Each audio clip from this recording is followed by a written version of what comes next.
Alright, so part one of the 60-second disc jockey workout is to stretch and exercise the wrist flexors. The wrist flexors are used when we're doing any type of typing, gripping.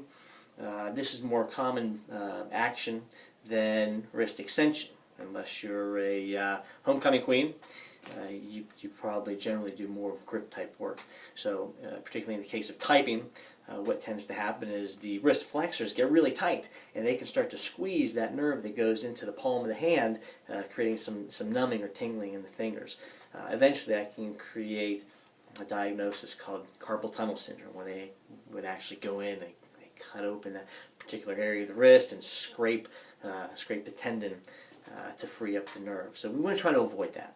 So here's a real simple exercise that you can do through the course of your day that won't attract too much attention, but will be a nice effective way of keeping the wrist limber.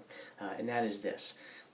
First, you can test yourself. See how tight these wrists have become, and by simply doing this. Taking one of your fingers and pulling it back. See if you can create a parallel line between the finger and your forearm. If you can't, then there's a little too much tension in that wrist. So what we want to do to combat that is to simply do that particular stretch. So take your finger, pull it back towards your forearm, and hold it for 5 seconds. Do each of those fingers for 5 seconds, totaling 50 seconds. Unless, of course, you were given 11 fingers, then, of course, it's going to take you a little extra. So you can do this stretch throughout the day. And that is phase one of the 60-second desk jockey workout. In phase two, we're going to discuss the neck, and in phase three, the upper back. I hope that helps, so get to it.